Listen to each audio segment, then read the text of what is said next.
India നിലപാട് കടുപ്പിക്കുമ്പോൾ യുദ്ധത്തിന് തയ്യാറായിരിക്കുകയാണ് Pakistan. Home അപ്ലയൻസസും kitchen അപ്ലയൻസസും ഒക്കെ വാങ്ങുമ്പോൾ ചെറിയ തവണകളായി തിരിച്ചടയ്ക്കാനുള്ള EMI സ്കീമുകൾ മൈജി ഫ്യൂച്ചറിലുണ്ടല്ലോ. എക്സ്പീരിയൻസ് ചെയ്യാം നെക്സ്റ്റ് ലെവൽ ഷോപ്പിംഗ് മൈജി ഫ്യൂച്ചറിൽ. ഇന്ത്യ സിന്ധു നദീജലം ആയുധമാക്കുന്നു. അതിനെതിരെ ശക്തമായി തിരിച്ചടിക്കുമെന്ന വെല്ലുവിളി വീണ്ടും ആവർത്തിക്കുകയാണ് പാകിസ്ഥാൻ.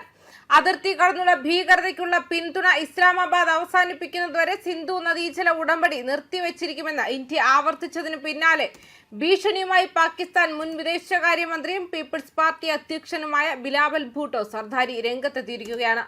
വെള്ളത്തെ ഒരു ആയുധമാക്കാൻ ഇന്ത്യ ശ്രമിച്ചാൽ എല്ലാ തരത്തിലും യുദ്ധം ചെയ്യാൻ പാകിസ്ഥാൻ സജ്ജമാണെന്നാണ് ബിലാവൽ ഭൂട്ടോയുടെ ഭീഷണി.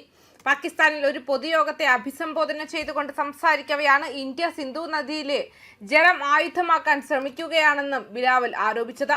നദിയുടെ മേലുള്ള അവകാശങ്ങൾ പാകിസ്ഥാൻ വിട്ടുവീഴ്ച ചെയ്യില്ലെന്നും ബിലാവൽ പറഞ്ഞു. പാകിസ്ഥാൻ യുദ്ധത്തിന് തയ്യാറാണ്. സിന്ധു നദിയുടെ അവകാശങ്ങൾ ഒരിക്കലും വിട്ടുവീഴ്ച ചെയ്യില്ല. നദീജലം നമുക്കെതിരെ ആയുധമാക്കാനുള്ള ശ്രമമാണിതെന്നും അദ്ദേഹം പറഞ്ഞു.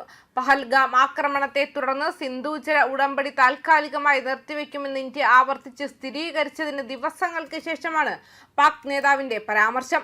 സിന്ധു നദി പാകിസ്ഥാന്റെ ജീവരേഖയാണ്. പാകിസ്ഥാന്റെ ജലാവകാശം ഇല്ലാതാക്കാനുള്ള ഏത് ശ്രമവും രാജ്യത്തിന്റെ സുരക്ഷയ്ക്ക് നേരെയുള്ള ഭീഷണിയായി കണക്കാക്കും.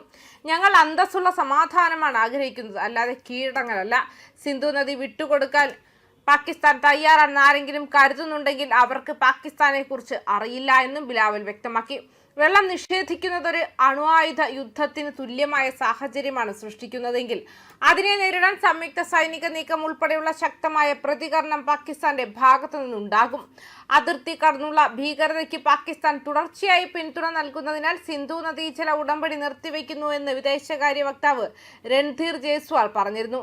ജമ്മു കാശ്മീരിലെ പഹൽഗാമിൽ 26 പേരുടെ മരണത്തിനിടയാക്കിയ ഭീകരാക്രമണത്തിന് പിന്നാലെയാണ് 1960-ലെ ചരിത്രപരമായ സിന്ധു നദീജല കരാർ ഇന്ത്യ താൽക്കാലികമായി നിർത്തിവെച്ചത്.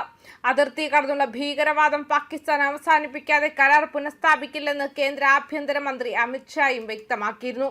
സിന്ധു നദീജല വ്യവസ്ഥയിലെ ജലം പാകിസ്ഥാനിലെ 80% കൃഷിഭൂമിയെയും ആശ്രയിച്ച് നിൽക്കുന്നതിനാൽ ഇത് തങ്ങളുടെ അതിജീവനത്തിന്റെ പ്രശ്നമാണെന്ന് പാകിസ്ഥാൻ വാദിക്കുന്നു. ഇന്ത്യ ഏകപക്ഷീയമായി കരാർ നിർത്തിവെച്ചത് അന്താരാഷ്ട്ര നിയമങ്ങളുടെ ലംഘനമാണെന്നാണ് ബിലാവൽ ഭൂട്ടോയുടെ ആക്ഷേപം. ന്യൂസ് ഡെസ്ക് കർമ്മ ന്യൂസ്.